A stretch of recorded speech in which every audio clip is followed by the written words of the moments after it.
ba mama to fanda te bébé quoi Shaba Kasongo Shakira Beton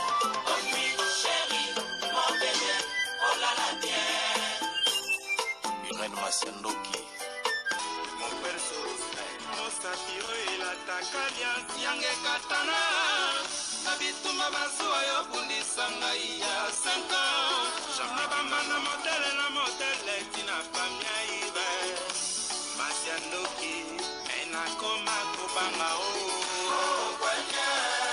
Amange wa mokosa Kelima boma Giselle Irene Masiandoki wa mokosa Abisana kwanza muna wa mamange wa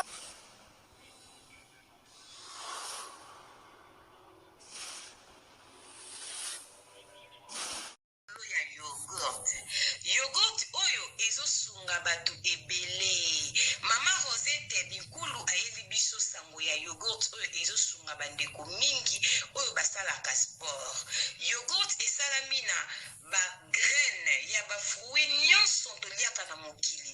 Ndenge tolobaka mikokoli, lokola mokokoli ya manga ya avocat, bambumu ezaka na mondenge, bakaka ba mikokoli ya ba fruit nde basali mélange ya yogurt oyo. Ezosunga bandeko oza na cancer, ozoleka na traitement na ya chimiothérapie, liaka yogurt oyo ezosunga po ezosokola makila. Oza na problème ya foie, ya ba rein, olingo bongisa makila, liaka mingi yogurt oyo. Soki oli etika ndambo, soki poza na problème ya po, bana o ba mitungisaka problème ya po, bambumezo bimana nzoto ndeko nanga okokipe opakola yango. Bandeko na biso basalaka sport, olingo fimbisa nzoto, obongisa makila na yo, bandeko ya sport boliaka yogurt oyo. Pona kozwa yango, numéro ya telefone yangwana ya mama Rosette, benga sala commande ya yogurt na yo, partout ozali ekoya nango na poste. Yogurt oyo ndeko nanga meka potatola. Mama Rosette umela, balobi benga na numéro wana, ekosala bien makasi. Yogurt. Bonjour, bonsoir, Nabamure Zignon, Soba Mesana Kolanda, Irène Masiandoki TV, Identité ya Bundes, oh maman abino la cabino kakaba, histoire vrai pour essa la bino ba vrai makasi, Nabanda kuna bino, partout bozali ndenge na lobaka nzamba lola, apambola bino po na patience, na fidélité, na confiance, ndenge bozelaka masolo ya Irène Masiandoki, essa la ka vraiment bien makasi. Yango to ebisaka bandeko nyonso bazolanda biso partout, ba o nanu ba sabona na site bo s'abonner au site ya maman bino bandeko déjà bo s'abona bo partage ka masolo mama Irène Masiandoki parce que biso to betaka masolo ya solo to betaka aubergine te to sela ka proverbe 19:20 po sunga yo nanga na suite ya vie yo mtozolanda mama Irène Masiandoki lelo ndeko nanga s'abonner na site oyo okozala jamais déçu parce que biso to finga kate to yaka kaka ko rappeler batu que Jésus-Christ revient bientôt parce que mokili ezana makambu ebele Bamoure na bamoure zetozo pesa merci na sponsor na biso Betty la patronne moi celle qui mi bali na mbango ya Dorte Achille kapesa ndenge na lobaka respect na mama 22 moi so amibla 22 ndaku na verchache za la kayo Betty la patronne to bosanité ko pesa merci balobi na ye moko PDG Giboza Mtunga en direct de Irlande balobi bande connaissance boanda kabiso partout bana bundes oyebi tantine Emily na kata Frankfurt ko hésiter benga mama Irène Masiandoki ozwa numéro parce que PDG Giboza Mtunga azana mabele ya bundes azozwa ba carton pour conteneur ezokende déjà Angola bo benga biso PDG Giboza Mtunga prêtre azana katia Allemagne. Merci na bande connaissance boanda kabiso partout. Merci na ya Willy Moucheni les vrais codes des codes mboka moto moko bien to bo sanité mama Cornelia Lutadil la mwana télé 6 mois sia tata na katia bundes ndenge na ebisa kabino Gracelet cosmétique ekanga masolo bandeko nanga bambule belé nazo sala publicité ya mafuta oyo soki nakanga mango po ba dégâts awa ezalaka te Landa masula mama Irène. Logo wana bakoma Gracelet cosmétique ezanga kate. Numéro ezana C. Olingo za loposo kitoko katikati ya makolo elengisa mapeka propre. Nzoto ezanga défaut benga mama Cornelia. Lutadi la mwana télé 6 mois sia tata oko sepela ba gamme ezakuna ya ndenge na ndenge. Te métis ezali. Caramel ezali. Naza bois noir na naza la propre. Kende ba bongisa. Savon noir ezali kuna anti-tache. cache. Voilà, bamouré na bamouré zinzamba lola mona bino akanise la fifi tomo la japonaise mama na Erastine ya kati 4 fois yaya boni basangwa ya beya Zakari tulomba mwasi kitoko petai mami la plus belle na kata Panama na mboka ya Yves Dioboke garçon de luxe na ye moko joli musungai de longues jambes balobi wana kopina ngatokenda bongo. Merci na bande konsu banda kabiso partout. Mama Irene eko bete la bino lisolo babenginga epa ya mama moko na kati ya Belgique pona kopesa ba mama conseil. Mama Irene toza na problème ekomeli biso na kati ya ndaku. Mama Irene na bengi po oyebisa bana na biso ya basi na ba mama tosololaka na bana. Mama Irene bana babotami na poto na bano bakoli na poto bazalaka mingi na confiance ya mindele epi balingaka mingi ba camarade ya mindele. Mama Irene naza mama na kati ya ndaku likambo ekoelinga naza na mwana na ngai mwasi aza na age ya 19 awa na kati ya Belgique. Mwana wana abotami na poto te me aya mukie. Mwana wana aya poto na age ya 5 ans akoli awa na Belgique. Mama Irene mwana ngaza na kopini moko bakoma tiko lata na bilamba. Na mwana wana ya mundela za mwana ba Belge. Mama Irene balata na kabilamba baza ba camarade. Mama Irene si ba umeli ba salimo bambula kopine wana ayaka na ndaku yake ndaka pana bango do baza vraiment ba camarade. Na eko beta lisolo pona kolamusa ba mama pe bana poto boyoka ka conseil ya ba mama. Mama Irene bana mingi na poto bayoka ate. Soki tobimaka bazoba tozo fingisama po bana biso bazoyokela biso te. Mama Irene toza ba africain ba comportement ya kolata na kabilamba na bato eza makambo kala na Congo. Surtout na biso ba congolaise na kilelo ezalaka nango lisusu te.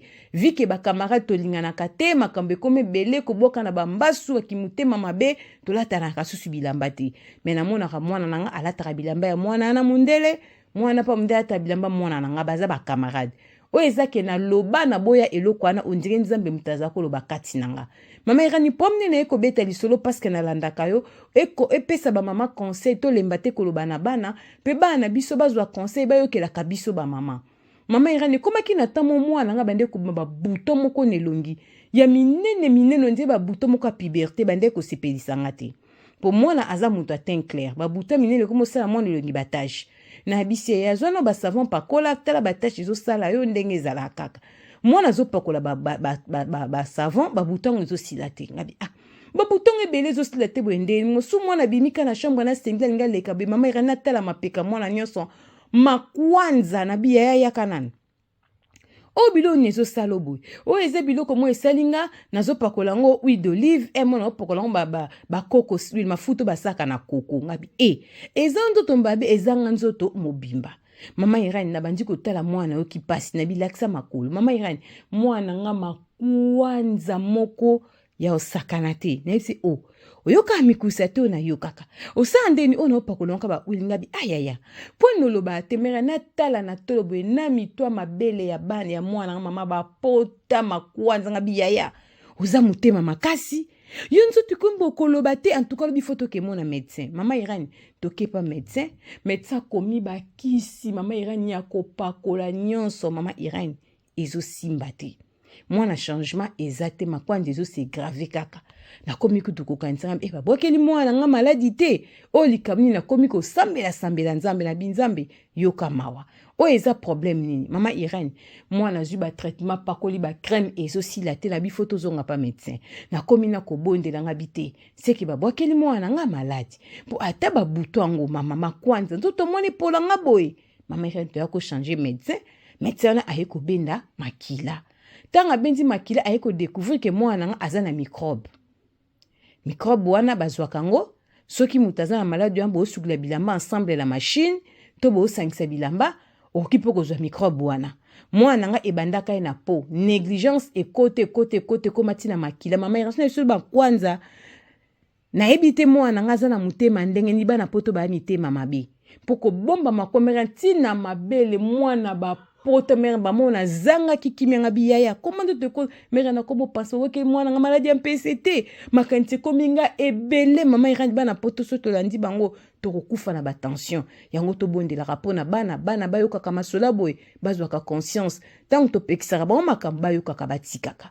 mama Irène médecin ko antibiotique ba kisi makambe belé mwana bandi ko mela antibiotique po el boso apesa ba kisi ya kopakola asalaki na yeba examen te ya mibale tanga bendi makila landeli nda moni ke femela ma antibiotique parce que ya kopakola ezo simba te mama Irène akomi kopakola ya kopakola zo mela antibiotique moi changement e bande kokota mama Irène copine ayekotala ye ndenge ayek na ndaku mama Irène noka bazosola nga pe na benga biyaka idemo kenga senga bi muninga na zobela abi wi ayebisaki nga zobela biloko esali na pome biloko wana fo ezala aziongo epa na nga nde tolatanaka bilamba parce que eza maladi oyo tobela yango famille mobimba mama abiso esalaka ye ngai mo mpe esala nga ndenge docteur aloba ipare befection ekotaka biso na nzela ya mbwa moko azalaka na ndako na biso azalaka na maladi oyo me mbongo si tozongisaka esika bazongisaka bambwa mpo komaka vraiment maladi falinga kokufa nde atikela biso microbe oyo des fois eyaka ezongaka sire sectance yango mpa na biso na nzela bilamba mama Irène mundela azoloba na ngango na facilité na bengi mwana nga biyaka yokana no français o camarade nazoloba na nga o nayebi ayebisaki nga deja ke leki ne pa belaka ngo mama bongo pa bela kango mbwa moko yaka na maladi yango na ndako mikoba nge utaka na bambwa yango na peut-être zwinga po yepe sala ki yetangi silie nde ebandi sikonga mama Irène na suki mutema mwana zo balangango pe na facilité mama Irène pesa bana poto conseil yebisa bana poto bayoka mama Irène banda kolata na bilamba o mama Irène na sepela kate mama Irène sola na bana poto bakobimisa biso bazoba mama Irène mwana nanga soki ye mundele silaki mbala moko menga mwana zo souffrir mama Irène mwana komba eti na niveau soka longole lamba mama Irène nze batofine ezokanga mwana bomba ka maladi po ayebi na ye esika zongo akangi mutema mama Irène alinko yebisanga te si nazo mek ba dorte tozo kenda na zone yo kamara ye camarade na yebisaki deja ke maladi wana mbwa moko azaki na ndako na bango abandai ko belango bazongisa mbongo eske baboko la raso bambwa esoki akufa soki mama Irène ayebi mama Irène bana poto ba mitema mabe betaka masolo to tindela bana poto bayoka kamangala bozala kamitema malamu biso ba mama na bino na poto si tokomi kokola ba tension ezali ba sucre ezali ba problème a couple ezali ba problème mbongo ezali ba problème éducation na bino tozo bunda ezali surtout na baso baza ba sel femme sel azana bana 4 5 azo bunda pon éducation bana boza kamitema malamu bo pesaka ba parents pas cité c'est pas bien moi na 19 ans aza moi si munene bana poto bozala kamaele ba mama bo katela bana parti oyo bana poto ba mona soka za na 19 ans aza mwana muke mwana 19 ans asusu mwana muke te ba mama na biso akala ba age bazai ko baleza ba age wana aza na ndako libala banda pe kobota mwana 19 ans fo azala mayele makasi ezo pesa pasi bana poto baza manipuler na mindele baza na complexe ya mindele bango babotami na kati ba mboko batangi ba kindergarten na bango bakendaka ba vacances na bango mais mwana mama Irène nazo souffrir to ke pas médecin na komina ko sambela na baboki mwana nga maladi mais mwana nanga yebi maladi azobela copine yebisa ke mbwa moka zaki pala banga bela kiango akangi mutema mama Irène soki na soyena copine ete ngai koyeba te pesa bana poto conseil biso pe ba mama to lemba te to loba kaka na bana poto bayoka kana pasi biso to kola kibwete na mitungisa mingi yango na baki na benga mama Irène apesa bana poto conseil bamoure na bamoureze boyoki yo na lobi mama ozolandanga bokolaka mwana na vérité sololaka na mwana bana biso bazobeba makasi normalement mwana mwasi ya 19 ans grande fille na faza lokwa camarade ya mama na ye fo bokomisaka bana na niveau tosolaka nyonso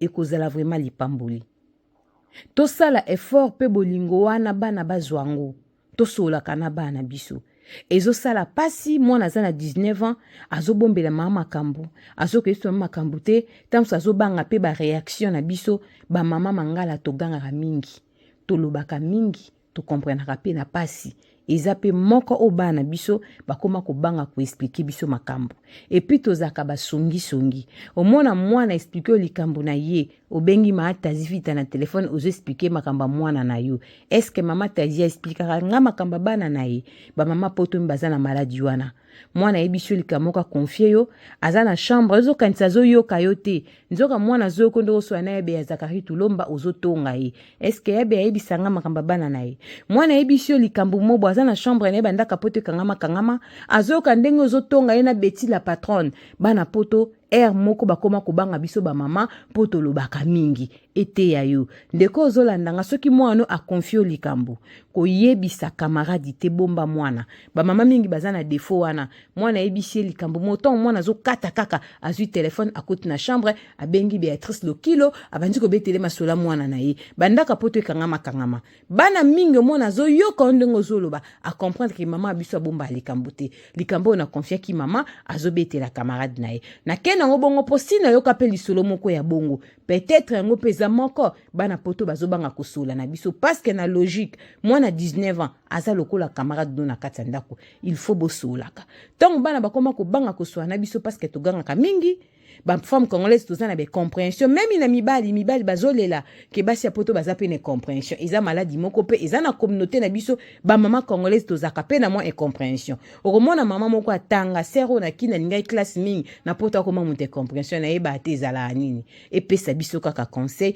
pe bana biso bozwa conseil bozwa leçon kolata na bilamba la mutu na kilelo erenyaka lisusu te vike ba maladie ekomebele kimutema mabe pe ekoma makamba kolata bilamba déficit mutu bilamba nakana Kishasa bat bande ko defa bilamba mwana ba fille mo bakenda ko defa ba garçon bakenda ko defa na moment na pe mukilezala ka malamu bien que le batu ba defa na bango pekaka mais comment na ba risque parce que na lelo mutako be biso penzo to nanzile lamba ete ya biso to sola kana bana nzamba pambola bino pona patience fidélité confiance ndenge bolanda kama sola Iran na Masiando ki TV identité à Bundes et Beteli Pro Max oh maman abino mwasi atika masona défaut ko hésiter te benga biso pesa liso so bitanga kombo tokotanga soko lobi kotanga te tokotanga te biso tokenda kabongo nzamba pambola bino tokutani mbala sima bisous bye bye.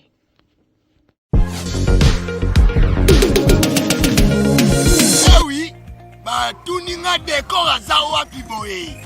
Ah, décor azwami na site kitoko o tobengi Toronto City VIP de Maluku. Eza espace pona yo, pona nga, pona ndeko nyonso ozala na projet ya vie. Toronto City VIP, yoka ba avantage. Toza 5 minutes pour mon fleuve. Toza pembeni na site ya Vodacom. Makambo teli réseau, bozana. Tozali nzinga ya quartier d'investisseurs. Tu comprends? Ah, Toronto City VIP de Maluku. Pembe na mai. Mpepe moko naturel. Wana poto. Ba diaspora nyonso. Olingo s'investir na mboka na yo. Toronto City VIP de Maluku. Et pesa to ezo teka ba espace kitoko. Kolongwa place Nazar. Tiomo na presse. To paso la nzela. Toronto City VIP de Maluku. Et ko sunga yo ozala na projet osala site touristique. Tope otonga villa na yo. Ah papa. Benga papa Willy. Benga papa Willy na numéro oyo. Ta numéro de Chelibino. Benga. Na moi mbongo mukie. Osombi espace na yo. Je voulais juste faire l'appel à nos frères de la diaspora, de partout où vous êtes, pour venir acheter les terrains. Que nous sommes juste en train de morceler. Vous allez bien voir qu'il y a des bornes, il y a même les travaux qui sont juste en train d'effectuer. Donc le terrain est bel et bien assuré. Vous allez voir, derrière moi, c'est la régie des eaux. De l'autre côté, c'est le société Vodacom. Et devant moi, c'est juste World Vision. Là où Vision Mondiale sont juste en train aussi à un projet de construire les maisons pour ces travailleurs. Donc voilà, nous sommes ici à Maluku. C'est déjà un endroit habitable. Les quartiers, comme vous allez voir de l'autre côté, c'est déjà habitable. Il y a déjà les gens et c'est non loin parmi les autres cités que vous connaissez déjà. Merci Papa Willy. Tokobenga yo, poto somba, totonga nekolo. Na Toronto City VIP de Maluku.